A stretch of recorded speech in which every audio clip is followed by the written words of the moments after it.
Ça y est, Voilà. voilà. Alors bonsoir, on va essayer de parler de la paracha de Béchalach. Une paracha extrêmement riche, d'abord parce que il y a une partie qui est chantée, hein, et puis que on a l'habitude de chanter à la synagogue encore plus, ce qu'on appelle Shabbat Shira. Shira.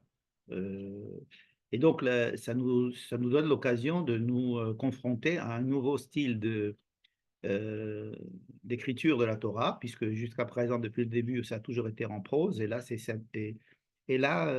écrit de manière inhabituelle. C'est pas en vers. Hein. C'est pas en vers. Non, ce ne sont pas des vers, mais ce sont des tout petits morceaux de phrases, trois mots, quatre mots, cinq mots comme ça, et on va à la ligne et on peut. Et c'est et le style aussi, les mots qui sont utilisés. Euh, alors, il y en a deux comme ça, il y en a ici une, et il y en a une autre de Parashat Azinu, vers la fin de la Torah. D'accord? Donc, cette histoire de Shira, d'abord, est une histoire extrêmement intéressante. Vous savez que euh, on dit traditionnellement qu'il y a les lettres de la Torah, il y a ce qu'on appelle les otiyot. Il y a aussi les tagim, ce sont des petites couronnes que l'on peut dessiner sur les lettres dans le Sefer Torah, qui rattachent la lettre à quelque chose de plus haut. Il y a ensuite les points, la ponctuation, enfin, c'est les voyelles plutôt, les voyelles. Et ensuite, il y a les teramim, n'est-ce pas? Et chacun donne. Ils ne sont pas dans la Torah. Non, ni les voyelles, ni les théramim ne sont dans la Torah. Mais quand on lit la Torah, on le lit avec les théramim. Et les théramim, c'est donc une expression musicale euh, qui, euh, qui fait, si vous voulez, plus référence à quelque chose de plus élevé encore. Donc, comme s'il y avait des mondes qui se superposaient, il y a les lettres. La lettre elle-même ne peut pas être comprise tant que je n'ai pas des voyelles qui me la rattachent avec les autres voyelles pour en faire un mot. Ensuite, les théramim me relient les mots dans une phrase. Bonsoir. Et pour en faire des phrases. C'est-à-dire que, et donc, le ta'am me donne un sens de la phrase et me dit où commence la phrase, où se finit la phrase, et, et me donne un sens. Euh, on peut comparer cela à, à un zoom out. Un zoom out. C'est-à-dire que si on prend une lettre et on voit que les voyelles relient les lettres entre elles pour former des mots. D'accord? Donc, comment est-ce que j'ai fait? Je suis allé en arrière. Et ensuite, si j'essaye d'avoir une perspective encore plus large pour avoir toute une phrase, alors j'ai besoin d'avoir une ponctuation, c'est-à-dire savoir comment la lire, comment fabriquer des phrases, où le mot important, où le mot, les théramim donnent un sens à la phrase, et un sens au mot, évidemment. Et donc, quand on va lire ces shiras, les deux poèmes, en fait, les deux principaux poèmes, il y en a encore un autre petit, mais enfin, il y a deux poèmes, gros poèmes, qui, lorsqu'on les lit, parlent pas simplement de ce qui se passe, au moment où il est écrit, ou au moment où il est dit, où il est lu, où il est proclamé, mais il donne une perspective historique beaucoup plus large. Dans notre Shira, on ne parle pas que de l'instant même de la traversée de la mer, mais aussi on fait des allusions à ce qui se passerait plus tard. Les rabbins font des allusions au Beth Amikdash Arishon, Beth Amikdash Hasheni, les exils, la fin des temps, hein, demain Imloch Leolam Vaed. Et de la même manière que dans la Shira de Hazinou, il y avait aussi comme ça une perspective méta-historique. Et donc, on peut déjà voir que dans l'Ashira, il n'y a pas que, il y a en même, il n'y a pas que l'instant, il y a une vision historique. Il y a une vision, ce qui est demandé très souvent à Israël, c'est d'essayer de se détacher un petit peu de l'instant pour essayer de voir un petit peu ce qu'il y avait avant, ce qu'il y avait après, et de remettre ça dans une perspective. Et la poésie est un excellent support pour faire ce genre de choses. Parce qu'on n'a pas besoin de dire les choses avec beaucoup de détails. on peut faire des allusions, on peut espérer, on peut interpréter, on peut avoir des mots dont on sait qui sont faits pour l'avenir, mais dont on ne connaît pas bien la signification, et ce n'est que quand ça arrive que l'on peut décoder ce qui avait été écrit. Donc, la shira, le fait la poésie permet ce genre euh, d'extrapolation et d'invitation à voir plus haut, avec plus haut. Donc non seulement la musique élève, elle nous invite à participer de quelque chose de beaucoup plus élevé, mais en plus, au niveau de l'histoire aussi, elle nous demande de nous élever de l'instant présent et de voir un petit peu la perspective historique de cet instant, ça transporte la personne, hein, ce qui est censé être l'objet de la poésie et de la musique, les deux, n'est-ce pas? Et donc, la Torah a de la musique, nous demande d'être lue en musique, hein, il y a des phrases dans la Gemara qui disent que lire la Torah ou le Tanakh même, ou même la Gemara ou la Mishnah sans musique, c'est tuer le texte. Alors, c'est vrai que ça s'est un petit peu perdu, quoique dans certaines communautés, c'est très vivant, quoi. La musique, même étudier la Mishnah se chante, la Gemara peut se chanter, en tous les cas, la Torah et les Tehillim se chantent, tout se chante. Ce n'est pas simplement pour rajouter un petit peu de décoration, c'est parce que ça devrait être une invitation à s'élever comme l'est en principe l'art, tout art, et la musique en particulier. Bon. Qu'est-ce qu'il y a dans notre paracha? Qu'est-ce qui se passe dans notre paracha? La paracha, elle commence par la sortie d'Égypte, que la semaine dernière, on est sorti d'Égypte, mais on est sorti d'Égypte seulement. On n'a pas fait grand-chose. Depuis la sortie d'Égypte, on a fait une étape, Sukkot, et puis c'est tout. Et là, on nous reprend la sortie d'Égypte à partir en voyant la perspective de Dieu, la perspective historique. Et alors là, on a tout à coup un peuple, et maintenant qu'il faut gérer. Hein, jusqu'à présent, on parlait du peuple comme quelque chose de bon, il faut faire sortir le peuple. Mais on n'en parle pas. On parle trop du peuple. D'ailleurs, même dans la sortie d'Égypte, on ne parle pas de comment ça s'est passé, comment ils se sont réunis, quels autobus ils ont pris, le point de rendez-vous, comment ça s'est passé. On n'a aucune idée de ce qui s'est passé. Alors que là, on a une vision du peuple et Dieu prend, la Torah prend le parti pris de Dieu. C'est-à-dire que la Torah va rentrer dans la tête de Dieu et va voir qu'est-ce qu'il va faire avec ce peuple-là. Hein. On avait déjà vu ça au début de la paracha de Shemot, lorsque la Torah nous raconte que Dieu a entendu les cris du peuple d'Israël et qu'il a décidé de faire des choses. Hein. On est rentré dans la pensée de Dieu. Et alors là, on revient encore une fois dans la pensée de Dieu. C'est plus un discours, mais la Torah nous raconte ce que Dieu pense, ce que Dieu prévoit. Et c'est intéressant de voir qu'il y a maintenant Dieu qui prévoit des choses. Il y a Moïse avec Aaron et il y a le peuple. Et il va faire encore rentrer Pharaon qui va revenir ensuite avec l'Égypte. C'est-à-dire que là, nous avons beaucoup beaucoup d'intervenants, beaucoup de participants à quelque chose de dramatique qui va se passer, mais c'est toujours Dieu qui manipule. Alors là, depuis le début de la paracha, on voit qu'il manipule. Donc on va revenir sur cette manipulation. Pourquoi la sortie d'Égypte n'est pas finie? Hein, pourquoi est-ce qu'on a l'impression qu'il faut rejouer la sortie d'Égypte? Ça veut dire on ramène encore les cow-boys, on ramène les Indiens, et on ramène les trucs, et on refait le film, quoi. On refait un autre film, comme si c'était sortie d'Égypte, point 2, quoi. Comme si on avait voulu faire une suite à la sortie d'Égypte. Ils étaient en Égypte, ils sont sortis d'Égypte. Très bien, on aurait pu. Non, là, Dieu, il fait une sortie d'Égypte, point 2. Hein, il fait un remake. Non, même pas un remake, il fait une suite. Il fait une suite. Il fait une suite, ouais. Et là, il crée une situation où effectivement, il va falloir ressortir d'Égypte encore une fois. C'est-à-dire qu'il va nous rentrer dans un broch, comme on dit en yiddish, et de là, il va falloir s'en sortir. Donc là, on va essayer de savoir pourquoi. grâce à Dieu, il nous en sort. La mer s'ouvre, ça on connaît l'histoire. Il traverse la mer et il chante. Tout le monde est content.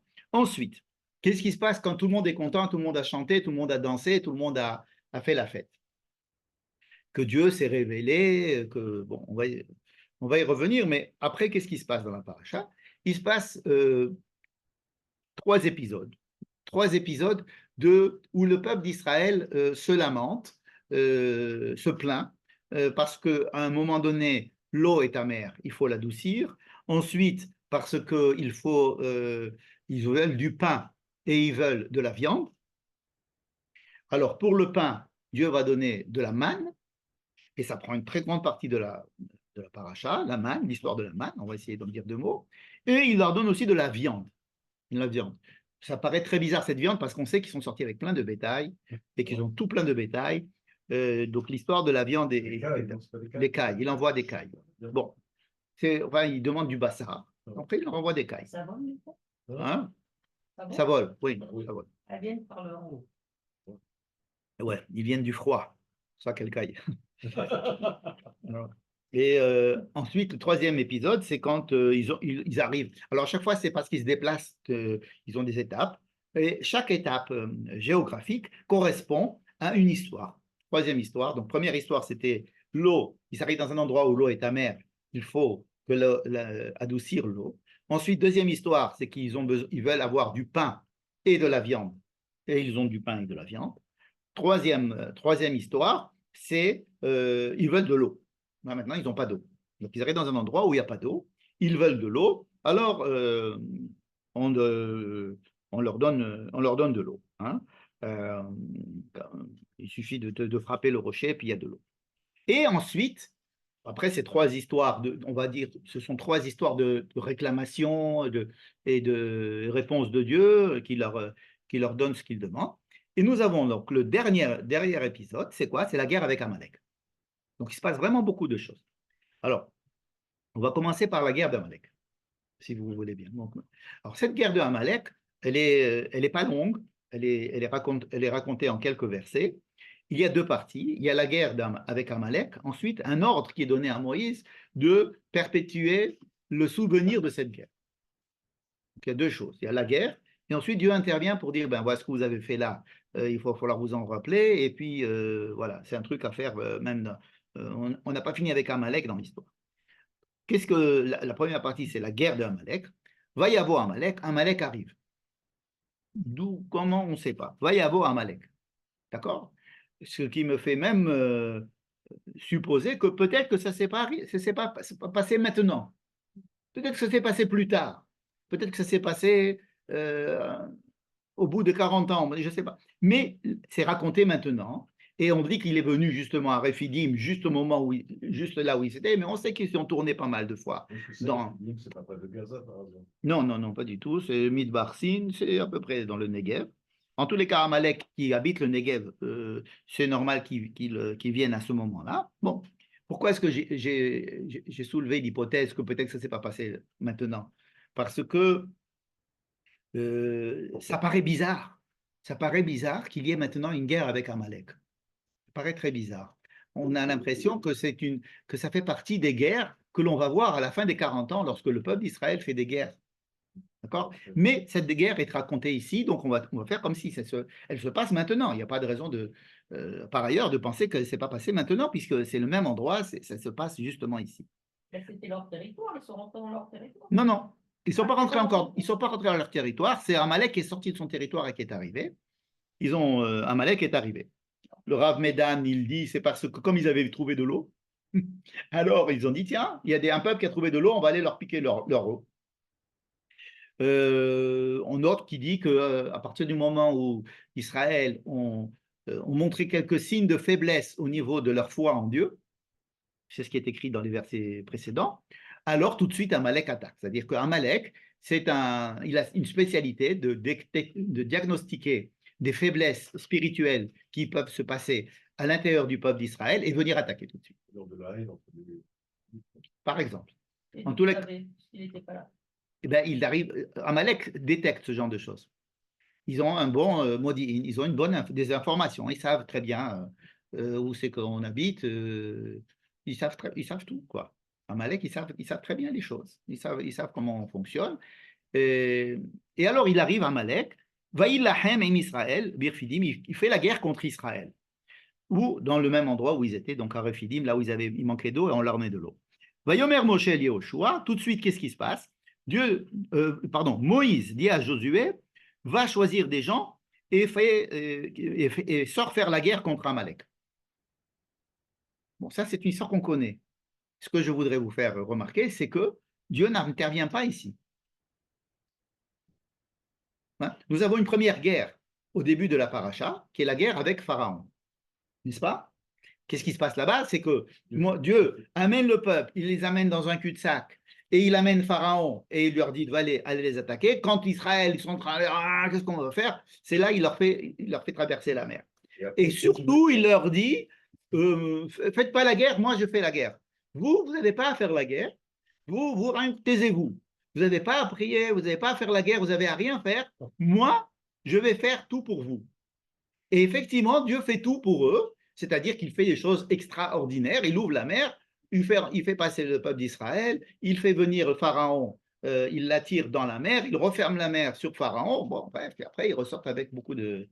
il y a beaucoup d'objets, et d'objets de valeur même, qui sont rejetés par la mer sur le rivage, et les enfants d'Israël prennent de ces objets. Hein, on appelle Bizataya, mais on va essayer d'en parler. Rappelez-moi si j'en parle pas, d'en parler parce que ça me semble important, cette histoire de Bizataya. Bien. Donc, dans cette première guerre, Dieu a tout fait. Dieu est omniprésent. Et il dit aux Israélites, aux Béné Israël, de ne pas intervenir. C'est-à-dire que Moshe qui doit lever sa main sur la mer, et puis c'est fini.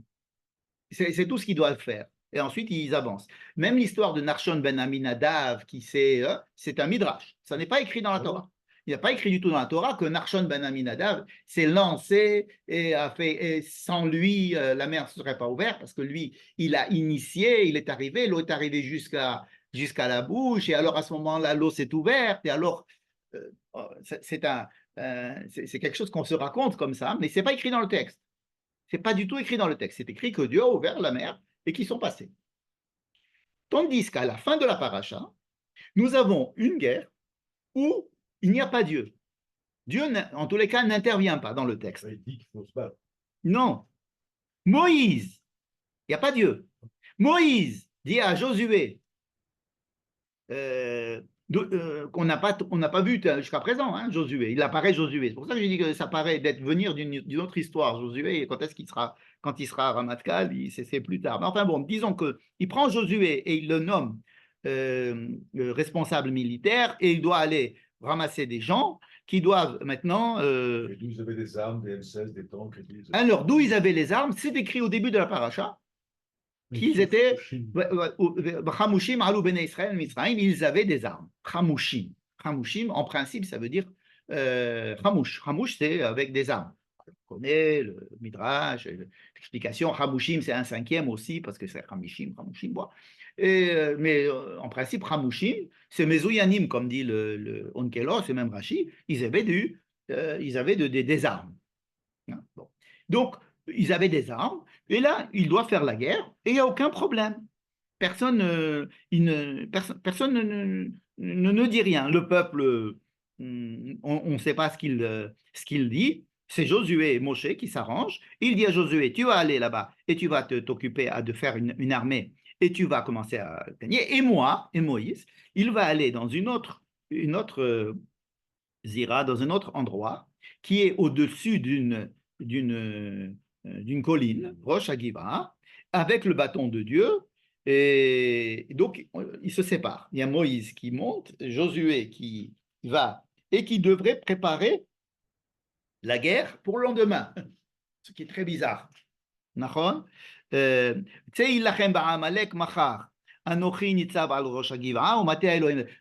je monterai sur la montagne. Écoute, si tu as vraiment un truc à faire, fais-le tout de suite. Pourquoi tu dis de leur faire de la guerre? Et demain, je m'occuperai de ça. Demain, je monterai sur la truc. Il prend son bâton. Et quand Moïse élevait sa main alors Israël gagnait, et quand Moïse baissait sa main, Amalek gagnait. Donc c'était. Et alors, comme Moïse avait la main lourde, donc elle tombait.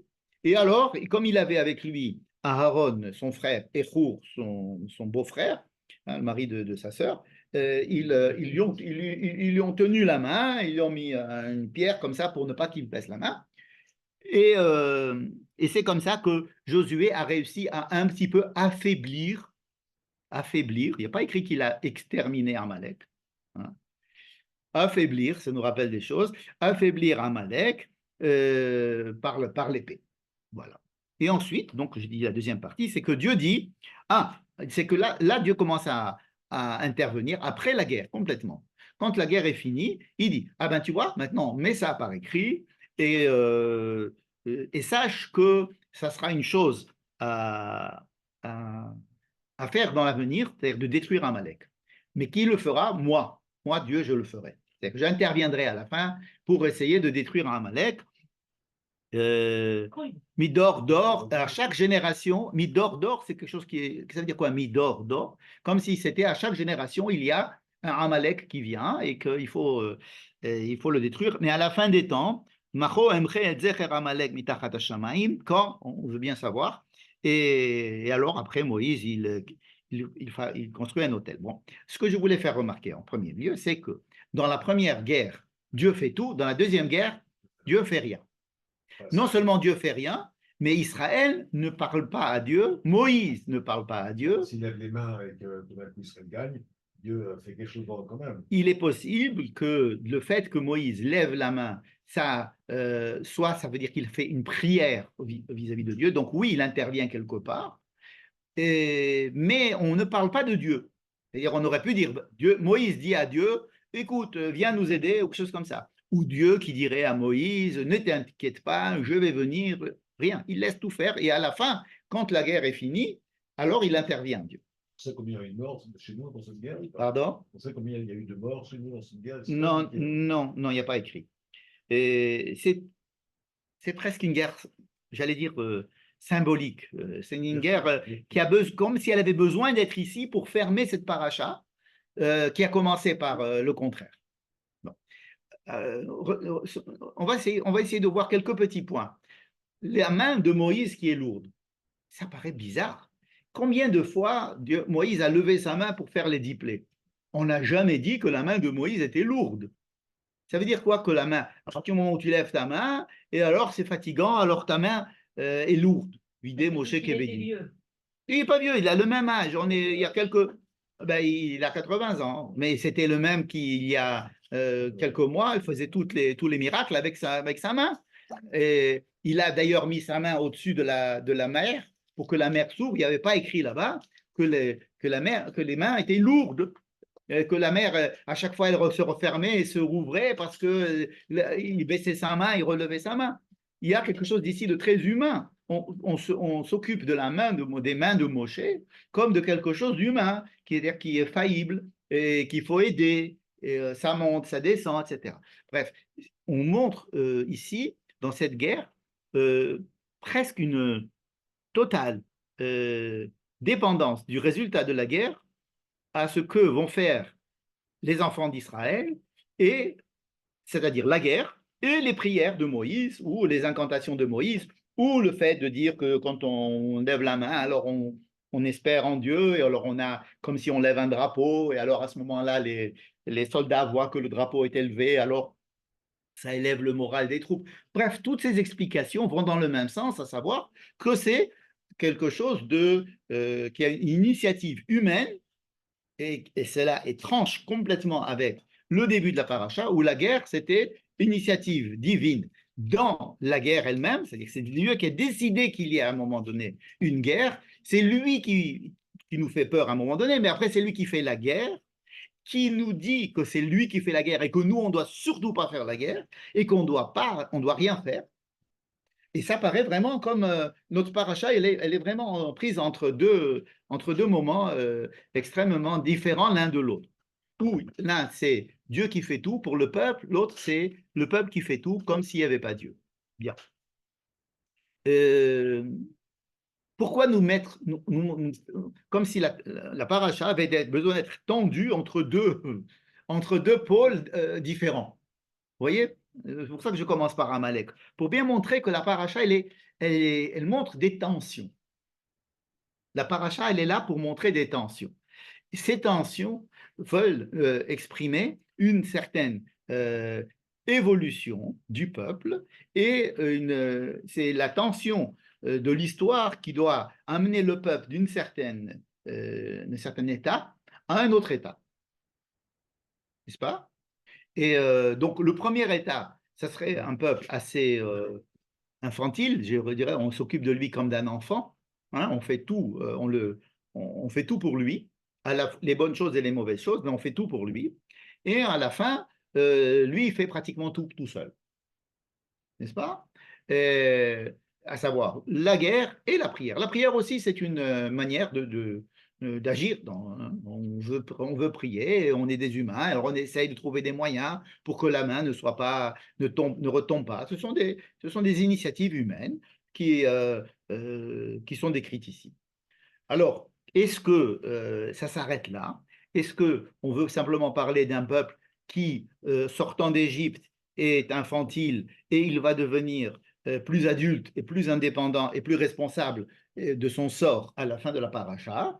Ou est-ce qu'il y a encore d'autres choses que cela veut nous enseigner? Et pour cela, on est obligé de s'intéresser aux trois histoires qu'il y a au milieu. Hein? Parce que ces trois histoires-là doivent nous enseigner des choses, n'est-ce pas? Elles ne sont pas là parce qu'on a envie de nous raconter ce qui s'est passé. Encore une fois, ce n'est pas très important de savoir ce qui s'est passé, quand ça s'est passé. Ce qui est important de savoir, c'est ce qui a été écrit, que ça s'est passé. Et parce que nous, on étudie ce qui a été écrit, que ça s'est passé. Et donc, on doit apprendre des choses, nous, à ce sujet. Bon. Je reviens sur l'état du peuple d'Israël. On a parlé de l'état d'Israël qui était infantile, et on le ramène dans un état à la fin où on le décrit comme étant capable de faire des guerres tout seul. C'est pour ça tout à l'heure, encore une fois, j'ai émis l'hypothèse que cette guerre, vraiment, elle correspond, si vous voulez, au livre de Devarim, au livre aux conquêtes du peuple de l'Est du Jourdain après 40 ans, avec Moïse, avec le peuple, avec Josué, avec tout sans intervention de Dieu. Alors on a dit, oui, nous sommes dans la deuxième génération, une génération qui va rentrer en Israël, donc ils sont beaucoup plus mûrs. On a passé 40 ans, mais là, on nous fait un petit raccourci et on nous ramène cette guerre ici. Hein. Encore une fois, ça ne contredit pas le fait que ça se soit passé aussi maintenant, mais c'est l'ambiance que nous allons trouver au bout de 40 ans. Vous êtes d'accord?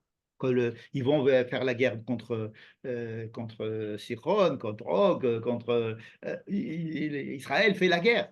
Israël fait la guerre, même sans Moïse, même là, Israël fait la guerre. Et là, ça nous est mis là, avant le don de la Torah, avant toute chose, pour nous, comme si on voulait nous prendre une flèche ou bien une règle et tracer un trait avec une flèche. Dire, voilà, on va aller de là à là.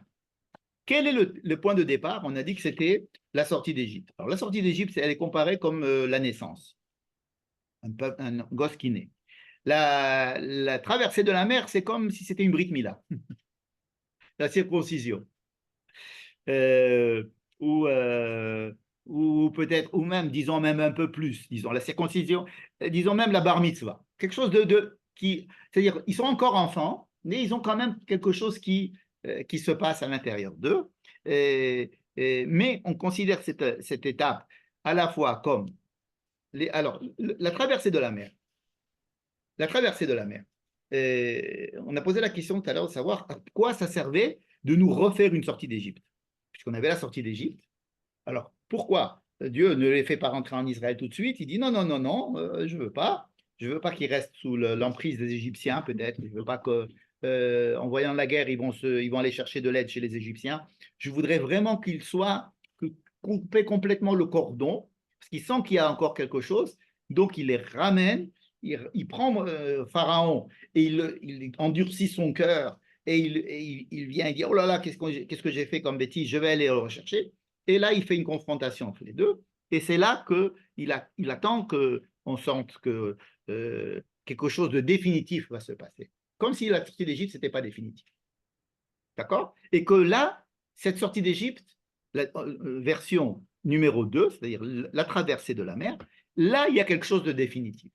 À la fin de la traversée, Dieu, le peuple croit en Dieu, croit en Moïse. Il dit des phrases magnifiques comme Adonai Yimloch Leolam Vaed, hein, quelque chose qui ne se passera, qui sera révélé vraiment qu'à la fin des temps euh, par tout le monde, hein, que tout le monde sache que Dieu est le roi du monde. C'est peut-être l'un des buts de l'histoire. Alors pour l'instant, nous n'en sommes qu'au début, mais on préfigure la fin de l'histoire. Voilà ce que je voulais dire. On préfigure la fin de l'histoire.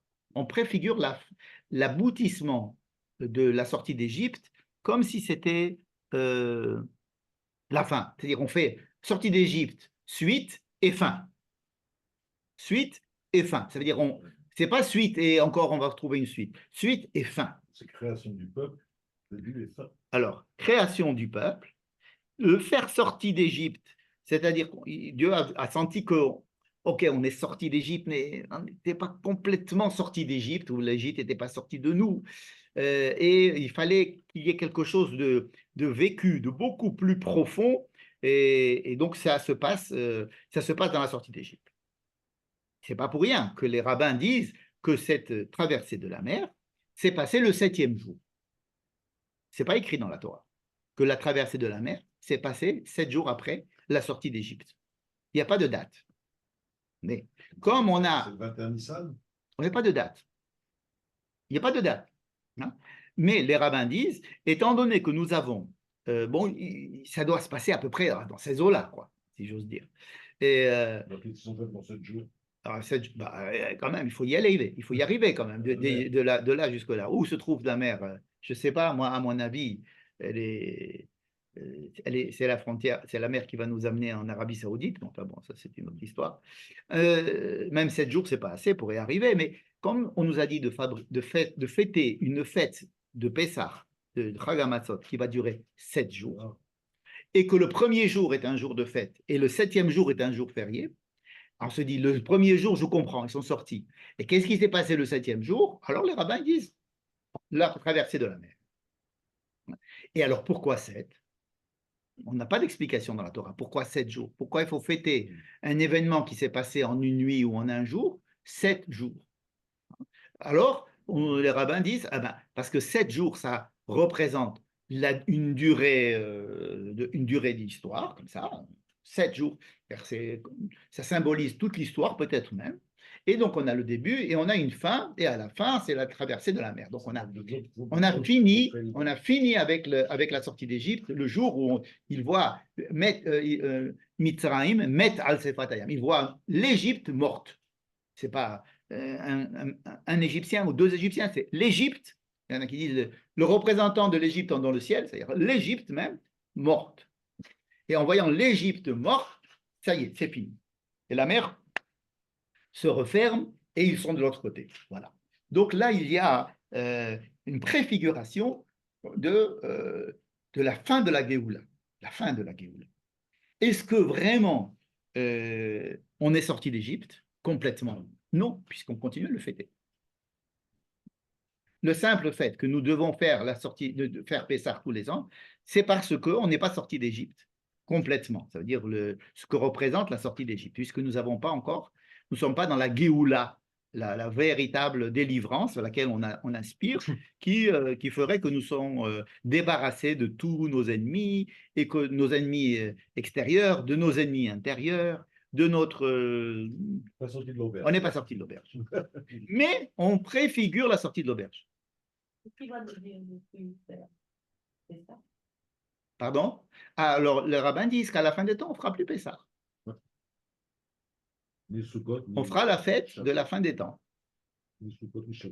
Pessah, ce sera oublié. Et tant qu'on n'a pas fini, on n'est pas arrivé à la fin, donc on n'a pas réalisé en fait ce 7e jour, hein, on est encore dans les 7 jours de Pessah au niveau historique.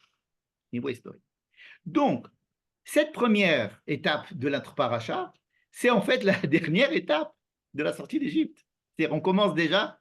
La première étape, j'avais dit qu'on était infantile dans la sortie d'Égypte, dans la traversée de la mer, hein, puisqu'on a dit que Dieu fait tout pour nous, nous on a, taisez-vous, vous allez voir. Donc il y a un côté début immature du peuple qui devrait arriver jusqu'à la fin de la paracha de Béchalach avec la capacité de faire la guerre contre Amalek sans l'intervention de Dieu, avec les militairement, en faisant des prières, avec chacun son rôle, etc. Donc, il y a ici une ambivalence dans cette traversée de la mer. À la fois, c'est la fin, la traversée de la mer, c'est la fin d'un processus qui a commencé 7 jours avant et qui est censé symboliser la fin des temps, la fin de toute l'histoire de la sortie d'Égypte. Et donc, de dire maintenant, après, ça y est, on dit, voilà, on voit Dieu, Zéli, Ve'an Vehu, etc. Donc, à la fois, c'est la fin d'un cycle, mais d'un autre côté, c'est le début d'un autre cycle, c'est le début de notre paracha. Vous voyez? C'est assez marrant de voir que ce qui est censé être la fin de l'histoire, la fin des 7 jours de Pessah, lui-même, il est le début d'un périple qui devrait amener le peuple à de passer de l'état infantile à un état plus responsable à la fin de la paracha. N'est-ce pas? Il y a les deux dedans. Qu'est-ce qui est, par exemple, Az Yashir Moshe, la chanson qu'ils vont chanter, elle est au futur. Alors chantera Israël et chantera Moshe. Il n'y a pas écrit Az Charou. Alors ils ont chanté. Alors ils chanteront. Mais quand? Quand ils vont chanter? Alors on dit, ils chanteront alors à la fin des temps. Alors, ils ont chanté ou ils n'ont pas chanté? Alors, ils ont peut-être chanté, mais c'est écrit qu'ils vont chanter. Ça veut dire que c'est une préfiguration de ce qui se passera plus tard, n'est-ce pas? C'est-à-dire, Mikedash Adonai Konenu Yadecha, ils n'ont pas construit encore le Beth Amikdash, on n'en a même pas parlé encore. Pourquoi parler d'un futur comme ça, tellement loin, tellement lointain? Comment parler de toutes ces péripéties de l'histoire? Donc, vraiment, c'est une préfiguration de ce qui se passera à la fin, mais le fait de fêter la fin des temps, la fin du processus, ça nous donne une direction, un espoir. On sait que ça doit arriver là. On doit arriver à ça. Mais, étant donné que ça s'est quand même passé, ils ont quand même traversé la mer. Ça s'est quand même passé. On prend cet événement comme le début d'un autre processus qui va nous amener vers une indépendance du peuple de Dieu, qui est vraiment, alors, depuis le début de... Dieu. Oui, c'est quand Dieu s'occupe du peuple, alors il nous fait des grands miracles, il s'occupe de nous, il nous donne à manger, etc. Formidable. Mais ce n'est pas le but. Le but, c'est comme les parents qui essayent d'élever des enfants, le but, ce n'est pas qu'ils leur donnent le biberon toute leur vie. Et donc, le but, ce serait de laisser le peuple sans miracle vivre lui-même et de montrer la présence de Dieu à travers ses actes à lui. Hein? Donc, d'agir lui-même. On peut dire que quand est-ce que ça se fera ça? Quand est-ce qu'on arrivera vraiment à ça? Alors, tout à l'heure, j'ai dit à la fin des temps, ok, mais dans la Torah déjà, on peut dire que c'est à la fin de la Torah. Et encore à la fin de la Torah, on ne raconte pas l'entrée en Israël. Hein? On va dire que c'est comme si la Torah, elle racontait l'histoire vers l'entrée en Israël, mais pas l'entrée en Israël. Et elle va nous montrer la sortie d'Égypte jusqu'à la fin de la sortie d'Égypte, mais lui-même, c'est un début de notre processus. Et ce début de processus-là, il va finir par Amalek, non, c'est écrit lui-même que Dieu va dire, Amalek, il n'est pas détruit complètement, c'est toutes les générations qu'il faudra le détruire.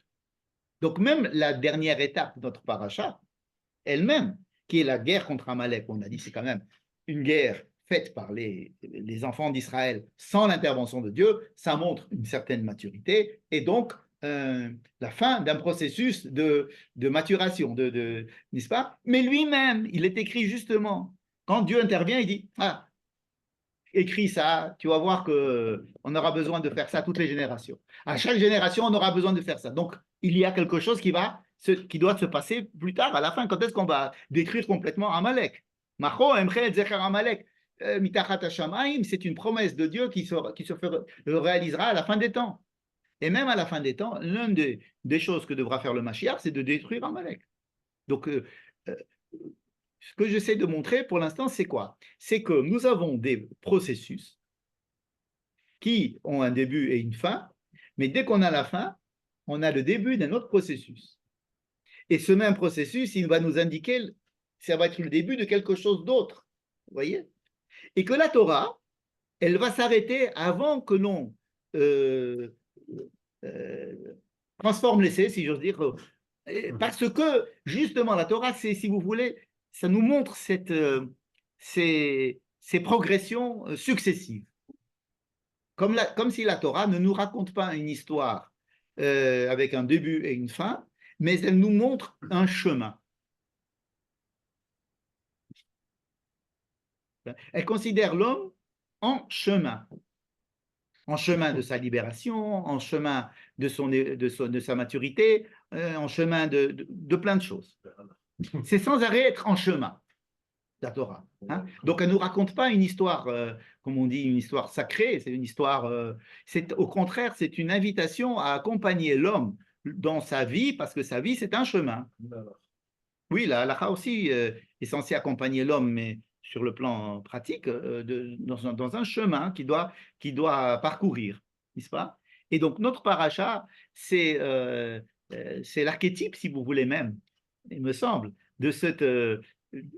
on finit une histoire qui elle-même, c'est le début d'une nouvelle histoire, qui va se finir à la fin, à part une promesse de Dieu, comme quoi c'est pas la fin de l'histoire, et qu'à la fin de l'histoire, et alors on continuera comme ça indéfiniment jusqu'à la fin de la Torah. À la fin de la Torah, on sera encore sans rentrer en Israël, mais on va rentrer en Israël après, mais on sait très bien que c'est toujours pas la fin, etc.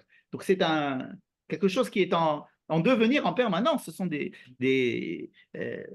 c'est pas, et à chaque fois, on gagne des choses. À chaque fois, on avance. Il y a quelque chose qu'on a gagné quand même. Voilà. Bien. Alors, je voudrais m'attarder, si vous voulez bien, à un sujet un petit peu annexe de ce que je viens de dire, qui est le fait que quand ils sont sortis d'Égypte, les enfants d'Israël, Dieu leur demande, s'il vous plaît, avant de sortir, allez demander aux Égyptiens de vous donner de l'argent et de l'or, etc. N'est-ce pas? Ça paraît tout à fait... Bon, ce n'est pas le sujet de notre paracha, c'est le sujet de la paracha précédente, c'est vrai. Mais dans notre paracha, ils vont encore une fois gagner des objets, hein, parce que ils vont prendre ce que on appelle de la mer rejette, et donc ils vont encore reprendre d'autres de l'or, des objets, allez savoir quoi, hein, ce qu'on appelle Bizat Hayam. Et donc, c'est une occasion de revenir sur cette histoire de la semaine dernière. Pourquoi est-ce que Dieu leur demande, s'il vous plaît, allez demander à ce peuple qu'il vous donne de l'argent en sortant. Et moi, je ferai tout de mon côté pour qu'il vous donne de l'argent. Ça veut dire, je vais faire qu'ils commencent à vous aimer. Hein? Vous leur que les Juifs trouvent grâce auprès des Égyptiens. En une nuit, il leur a dit Est-ce que ça s'est passé la même nuit? Je ne pense pas. Mais c'est écrit la description de la sortie d'Égypte, de la semaine dernière. On parle du peuple, de la Makat Bechorot, d'accord? Et juste après, le pharaon va chez Moshe et lui dit, partez d'ici, sortez d'ici. Dieu ne dit pas du tout au peuple d'Israël de sortir d'Égypte. Moïse ne leur a pas dit qu'ils allaient sortir d'Égypte. Ils sont tout à fait surpris par cette injonction de Pharaon de les faire sortir. Et le peuple d'Égypte, hein, va techezak mitzraim alaham lemaher leshalecham. Ça veut dire que le peuple d'Égypte va yechezak. Le même mot qu'on a utilisé, que la Torah utilise pour dire que Dieu a chazek et lev paro pour ne pas qu'il les renvoie.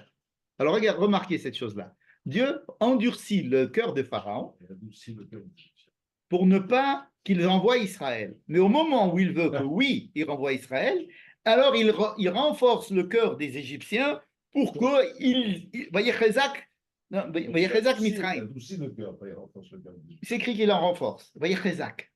Vayechezak Mitzrayim. Alaam le mahel et shalecham. Pourquoi la Torah utilise le même mot? Vayechezak Hashem et lev paro, pour ne pas qu'il les renvoie. Et là, Vayechezak Mitzrayim. Alaam le mahel et shalecham.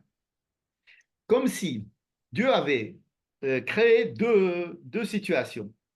Vraiment, il joue de la situation. Il crée, il manipule. Il crée. Manipule, pas renforce. Hein? Produire par manipule, pas renforce. Manipule. Manipule le pharaon. Ouais, mais le verbe, c'est les chazek. Ouais. Hein, le mot chazak, on ne peut rien faire, c'est le mot, c'est de la force. C'est-à-dire qu'ici, on va voir que Dieu provoque l'antisémitisme. Non, parce qu'ils les aimaient, les Égyptiens l'ont fait par amour, soi-disant. Et ensuite, il provoque un philosémitisme. Voilà. Peut-être qu'ils voulaient tellement qu'ils sortent qu'ils leur ont dit prenez, ça me sort. Oui, c'est comme ça que c'est écrit. Mais pourquoi est-ce que c'est anecdotique de dire ça? Ça fait 4 fois dans la Torah, Dieu avait promis à Abraham, ton peuple sera en exil et il sortira de là-bas avec Berechouch Gadol. Quand Dieu il parle à Moïse au Sné, c'est-à-dire au buisson ardent, il fait la même chose, il lui dit, quand ils sortiront, ils vont aller demander des objets et ils vont sortir avec plein d'objets. Après la Makkah de Rocher, après la 9e plaie, il redonne l'ordre de faire cela. Et après la Makkah de Bechorot, on raconte que ça s'est passé. Et c'est presque la seule chose qu'on raconte de la sortie d'Égypte. Comme si Dieu dit, moi je ne veux pas que Israël sorte d'Égypte seulement. Ça veut dire qu'il y en a un peuple, il est en mauvaise posture, il va sortir de là, et donc il arrive à 0. Il était en minus, maintenant il est à 0. On veut qu'il soit à plus. Ça veut dire qu'il ne veut pas qu'il sorte d'Égypte sans rien. Il veut que les Égyptiens aident les enfants d'Israël à sortir. Et qu'il non seulement il les aide à sortir, mais il leur donne du fric. Qu'est-ce qu'ils vont faire avec ce fric? Pour construire le Mishkan. Rappelez-vous de Koresh. Lorsque Koresh, au bout de 70 ans d'exil après la destruction du premier temple, Koresh demande au peuple d'Israël, Koresh c'est le peuple, c'est un roi perse, il demande au peuple d'Israël de revenir en Israël et de construire leur temple. Ils ne sont pas prêts du tout à le faire, mais il leur donne de l'argent. Il leur donne beaucoup allez reconstruire le temple. Pourquoi a-t-on besoin d'avoir non seulement l'assentiment des Goïm pour revenir en Israël, mais leur aide? Parce que je propose, c'est que le but, ce n'est pas la rédemption du peuple d'Israël. Le but, c'est la rédemption de tous les peuples. Dieu n'est pas le Dieu d'Israël seulement, Dieu est le peuple. Dieu, il a pour mission d'être le Dieu. Enfin, pour lui, c'est l'humanité. Il est là, le Dieu de l'humanité. Alors nous, on a un rapport particulier avec lui, on a l'impression que c'est le Dieu d'Israël et c'est tout. Non, Dieu, il a créé le peuple d'Israël comme élément, un moyen de faire passer certains messages à toute l'humanité. Son but, c'est la Géoula du monde entier. Et il prend un peuple qu'il met en situation d'exil et qu'il délivre pour expliquer que tous les autres peuples sont dans des situations d'exil, hein, que l'homme était en situation d'exil, que la Neshama est en situation d'exil, et qu'il faut la délivrer. Il faut que tous les peuples apprennent la délivrance et qu'ils apprennent ça du peuple d'Israël. Donc le but de la sortie d'Égypte, c'est pas Israël seulement. Donc le dire que Dieu demande d'Aberna Beozne, d'Aberna, s'il te plaît, Moïse, dis-leur s'il te plaît qu'ils me fassent une tova, qu'ils aillent demander que eux, ils les aiment. On ne veut pas que les Égyptiens seulement les renvoient, mais on veut qu'ils les aident. Pourquoi? Parce qu'il faut qu'ils comprennent, les Égyptiens, que c'est leur intérêt à eux qu'Israël soit délivré. Mais c'est très momentané. Hein. Après, ils vont les poursuivre. Vrai. Ils vont les Encore une fois, la mer. tout à fait. Tout à fait. Et c'est une C'est peut-être pas les Égyptiens, c'est l'armée d'Égypte qui les poursuit. Peut-être les Égyptiens, ils ne sont pas corrects. Je suis tout à fait d'accord avec toi. C'est tout à fait. Et même quand la phrase elle est dite, quand il leur donne les Vaychazek Mitzrayim al ha'am lema le'sharem, kulanu metim. On va bientôt mourir. C'est pas par, on n'a pas l'impression que c'est par amour d'Israël.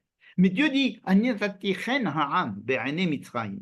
Je vais créer un philosémitisme à ce moment-là. Pourquoi Dieu veut créer un philosémitisme concrétisé, même en une seconde, comme pour préfigurer ce qui est le but de la fin des temps. Ce que je voudrais, c'est que les Égyptiens vous aiment, ceux qui vous ont créé un antisémitisme insupportable et illogique, eux-mêmes, le but, c'est qu'ils arrivent à vous, non seulement à vous aimer, à vous aider et à vous demander de remplir votre fonction.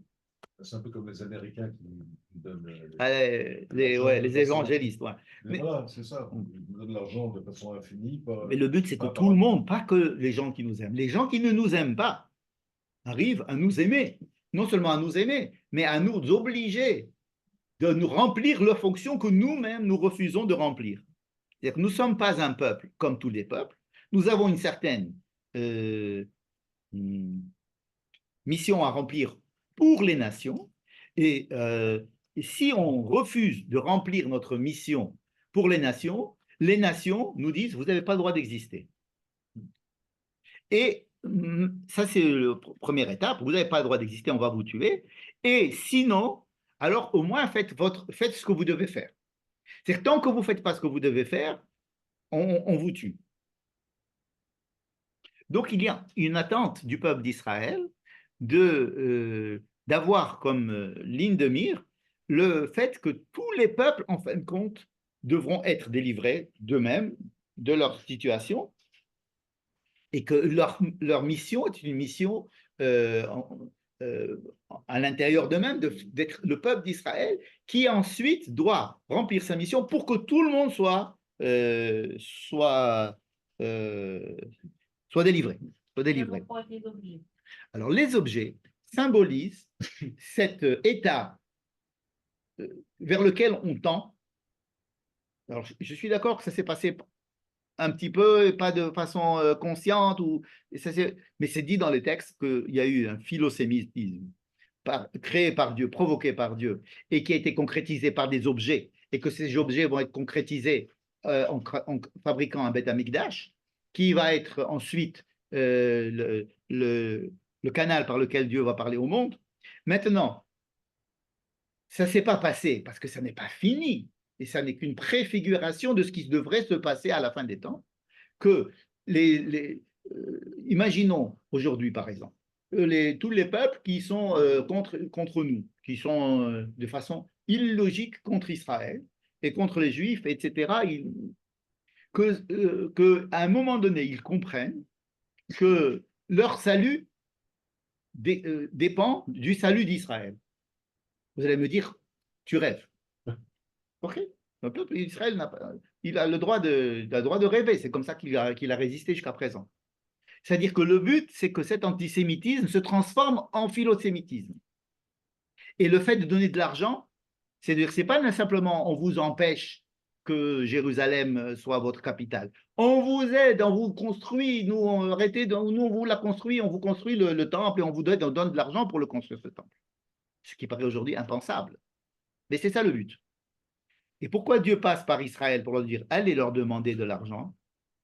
Parce qu'il faut qu'Israël soit conscient de leur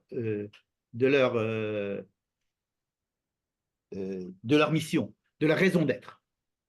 Le peuple d'Israël, il peut penser qu'on est un peuple comme tous les peuples, à qui on a dit vous êtes malheureux ici, on va vous déplacer, on va vous mettre un peu plus heureux ici.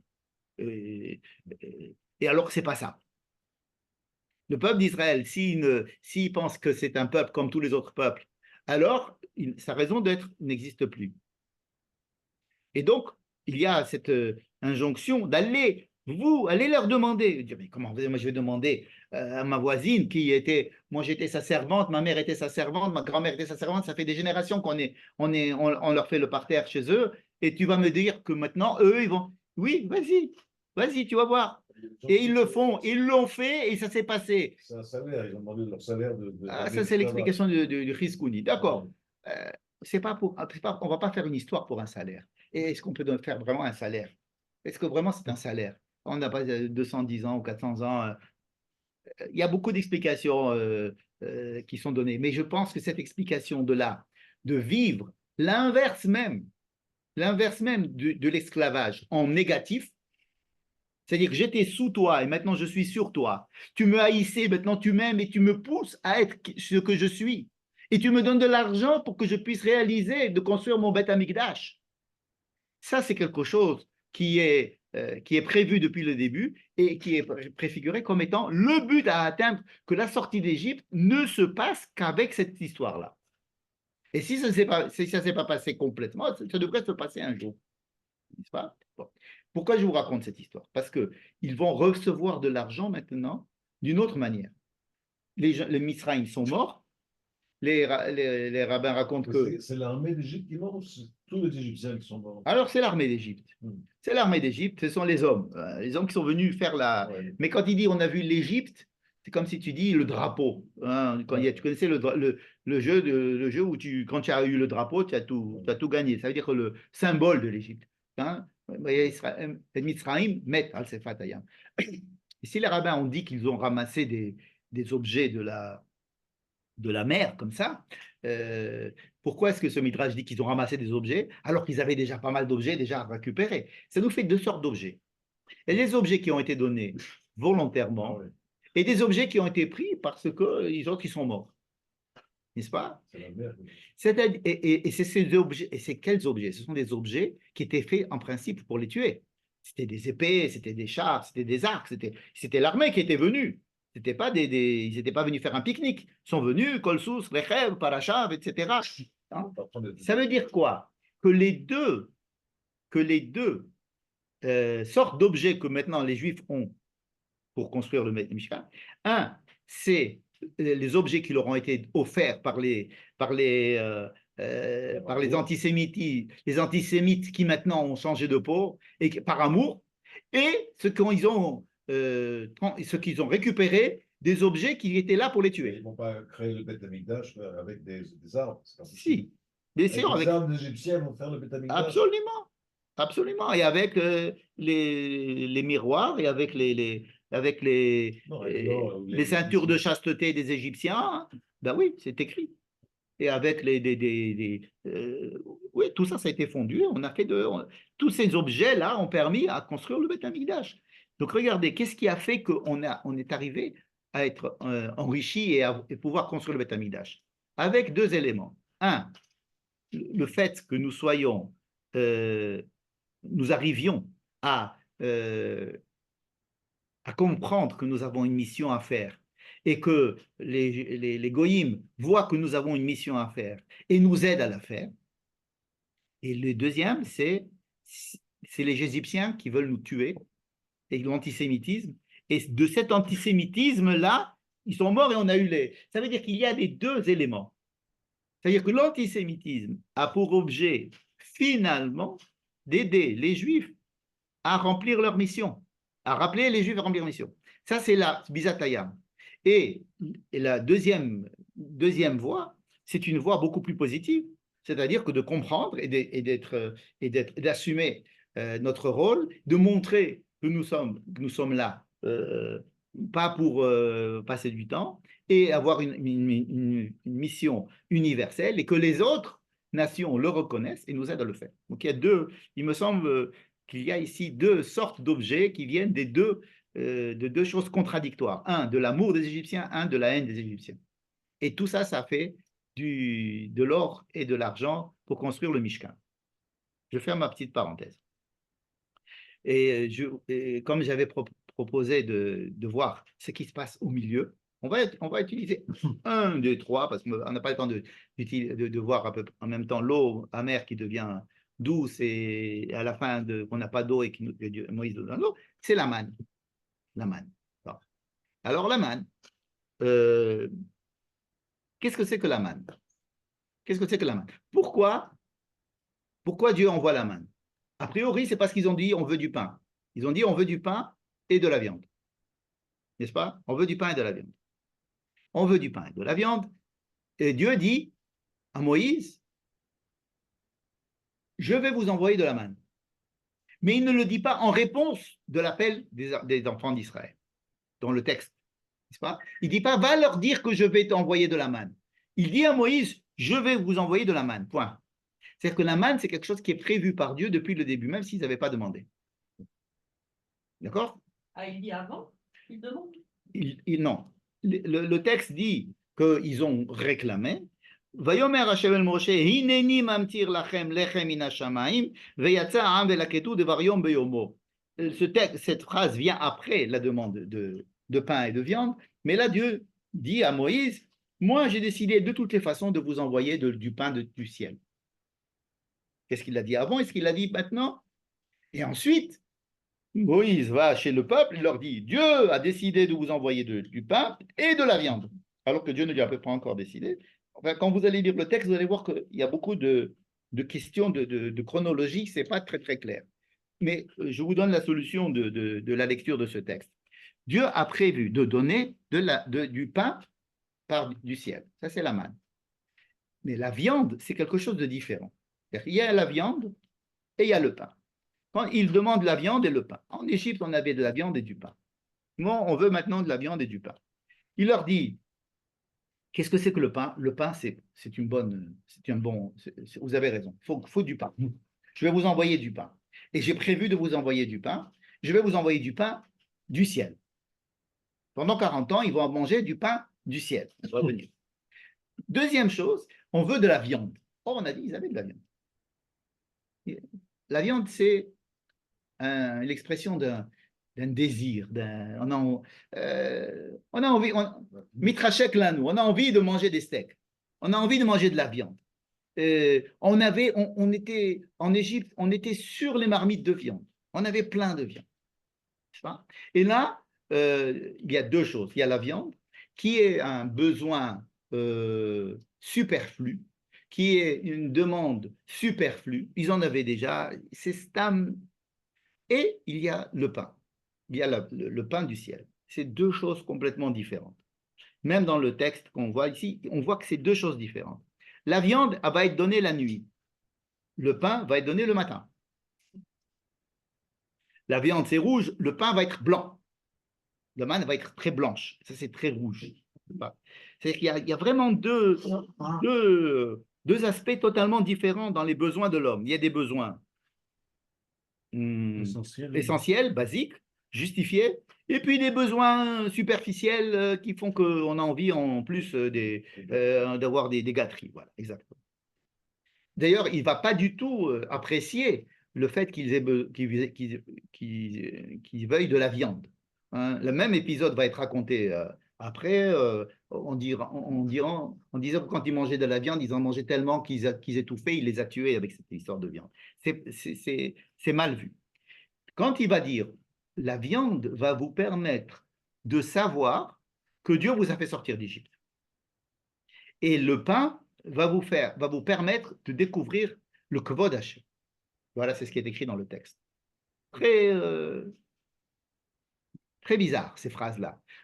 Vous allez voir, le soir, vous allez avoir de la viande, et ainsi vous saurez que c'est Dieu qui vous a fait sortir d'Égypte. Et le matin, vous allez avoir du pain, comme ça vous saurez ce que c'est que Dieu. Kvod Hashem.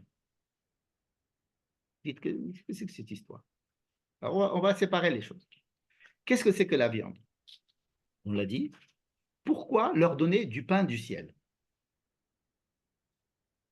Pourquoi leur donner du pain du ciel? D'ailleurs, ils vont se dire, qu'est-ce que c'est cette histoire?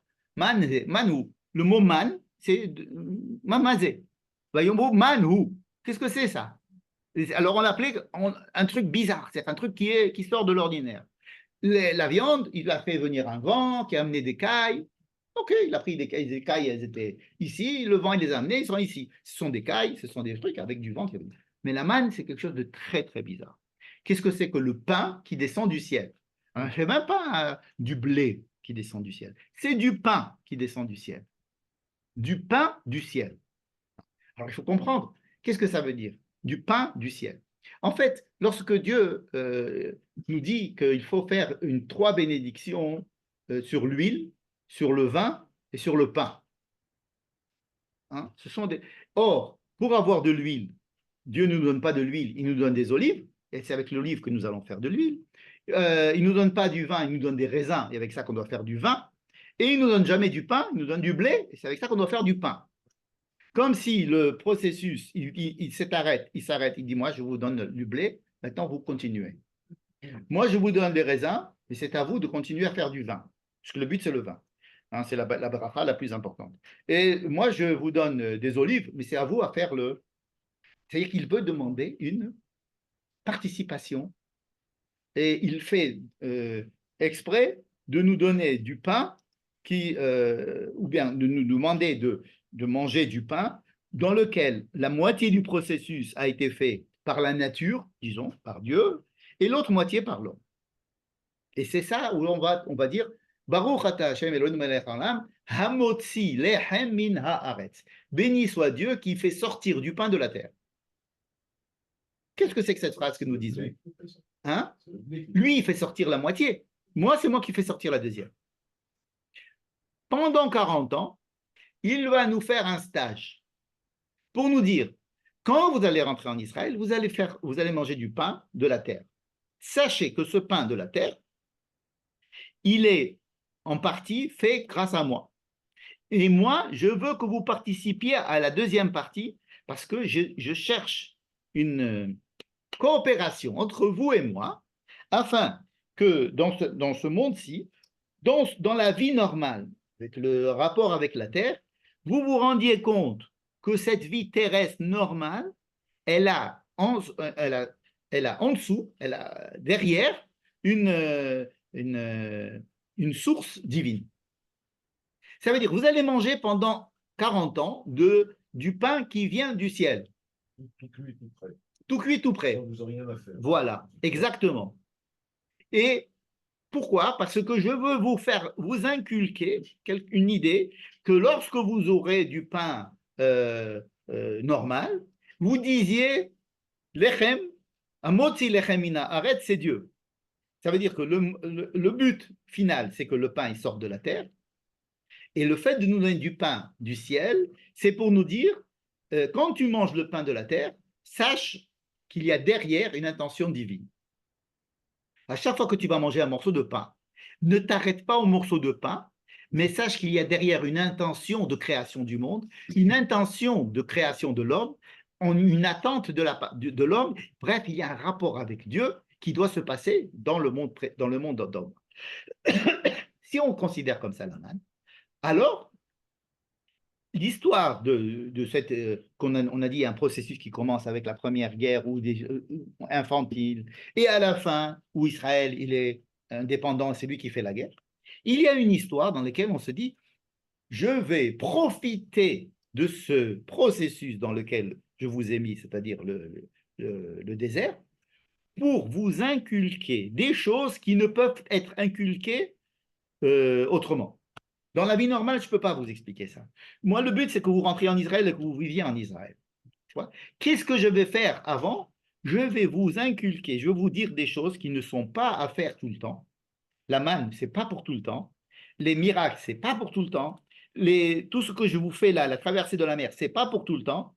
Mais c'est quelque chose laquelle vous devez être conscient lorsque vous allez rentrer vous êtes confronté au monde réel, que vous sachiez que le monde réel ne s'arrête pas au réel et qu'il y a derrière lui quelque chose auquel vous devez être relié en permanence. Donc Dieu utilise cette situation infantile, cette situation où ils sont encore pas complètement sortis et pas complètement rentrés non plus en Israël, pour créer quelque chose, une éducation du peuple, une éducation de celui qui va lire la Torah, parce que, et il veut nous dire, la manière dont je voudrais que vous viviez en général, c'est une manière de vie naturelle. Mais je voudrais qu'à travers cette vie naturelle, un homme qui travaille, qui va, qui sème, qui récolte, qui a des problèmes, qui a des maladies, qui doit se confronter contre la vie, il ne doit pas la vivre comme s'il ne se passait que ça. Il doit savoir que derrière ça, je suis moi Dieu.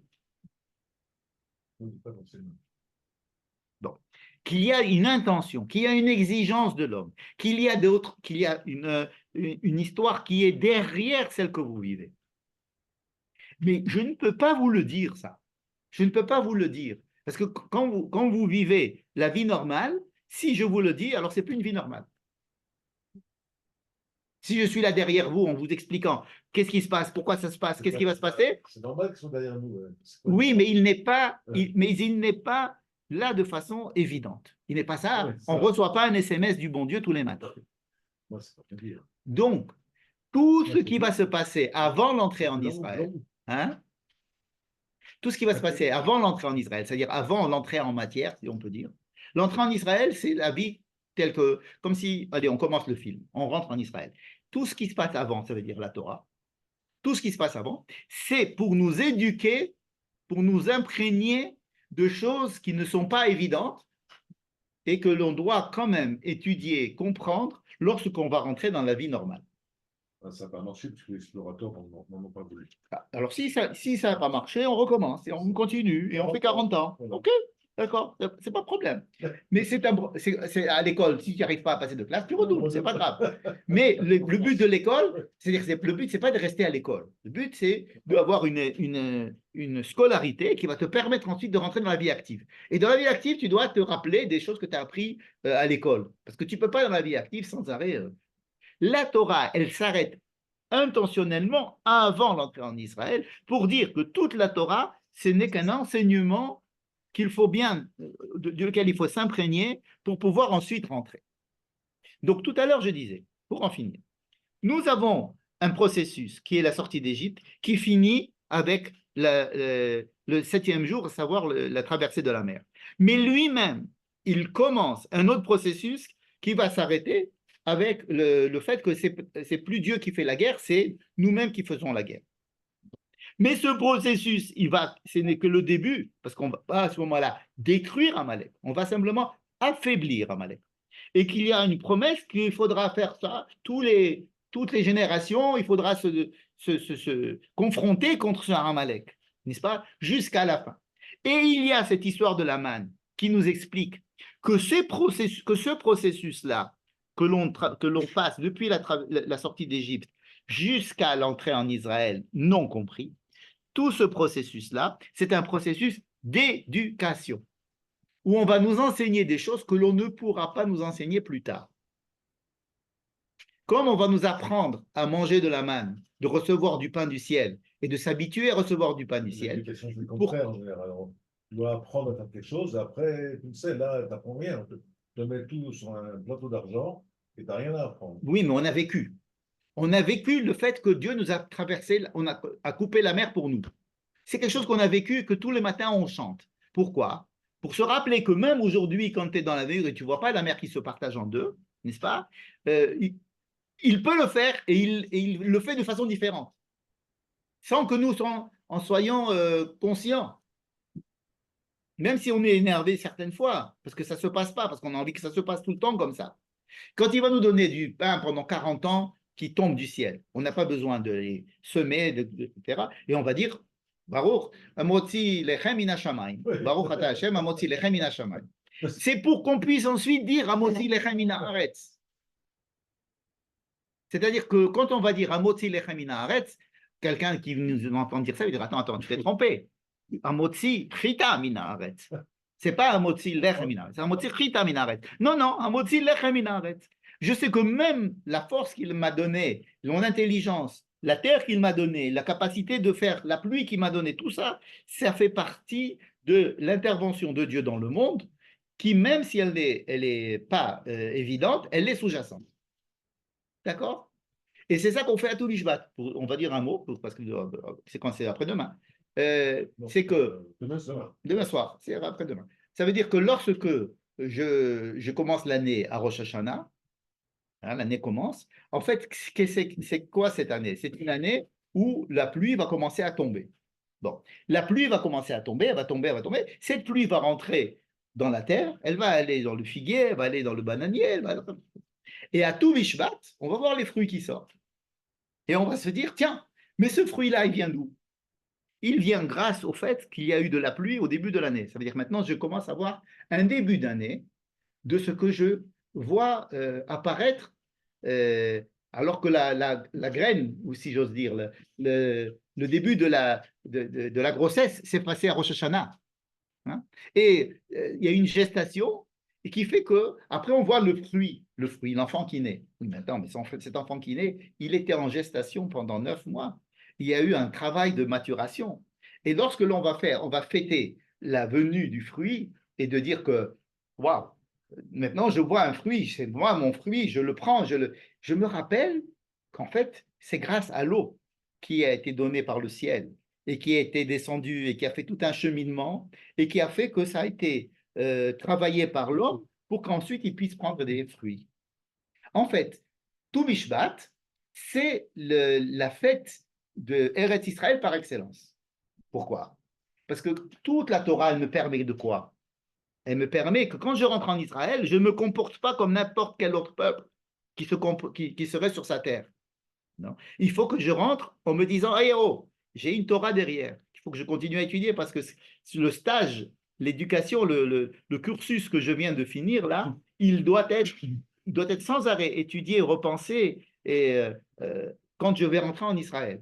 Eh bien, pareil, lorsque je vais avoir mon fruit qui va apparaître dans l'arbre, il faut que je me dise, attends, derrière ce fruit, il y a eu un long processus qui a commencé par de l'eau qui descend du ciel et le début de l'année, c'est pas celui-là, c'est pas le moment du fruit. C'est pas quand je cueille mon fruit que c'est le début de l'année. Alors c'est le début de l'année du fruit. Je sais très bien qu'il y a eu un début d'année d'avant.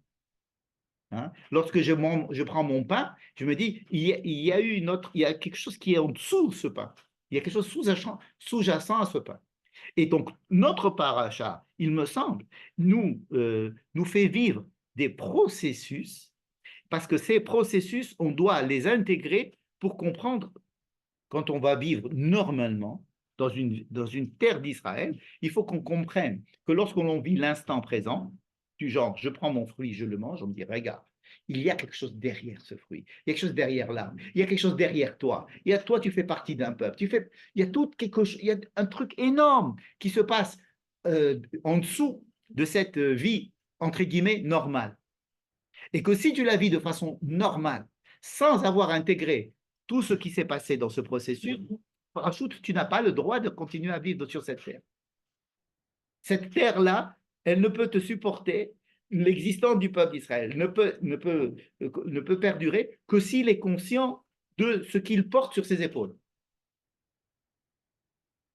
Et comme ce qu'il porte, c'est très très lourd et très long et très difficile, alors il y a tous ces processus. Ça veut dire que ce processus, et la Torah est un processus aussi, ce sont des processus d'éducation, de formation, de nous faire rentrer des choses que nous devons continuer à étudier après. Mais si vous voulez, ce sont des processus qui sont censés nous aider ensuite, lorsqu'on a fini ce processus, qu'on rentre dans la vie normale, alors à ce moment-là, de continuer à comprendre que sous la vie normale, il y a ces processus-là qui sont décrits.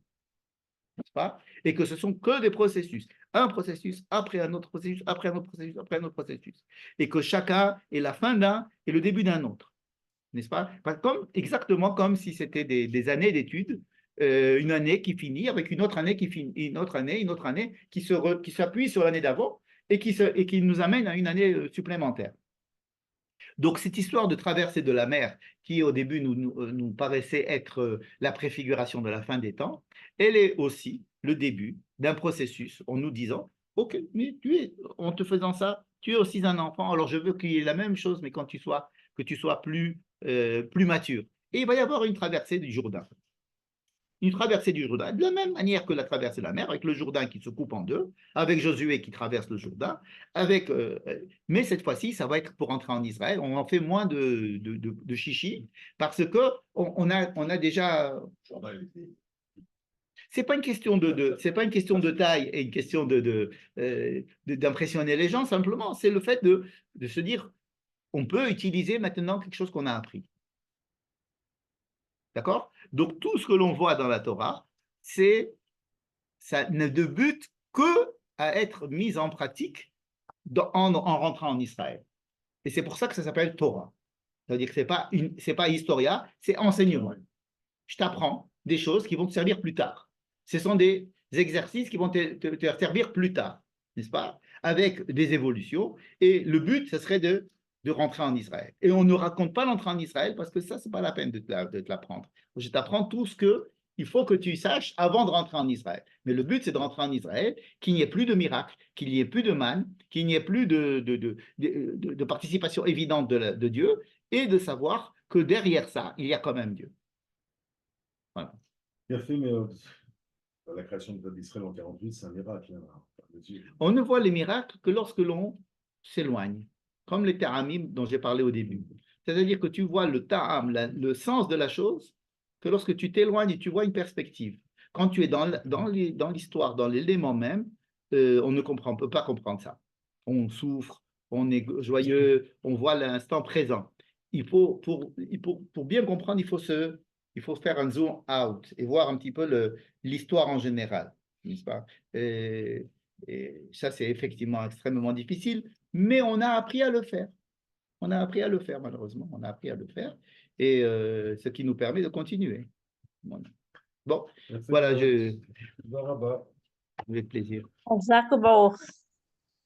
Merci. Merci. Passez une bonne soirée.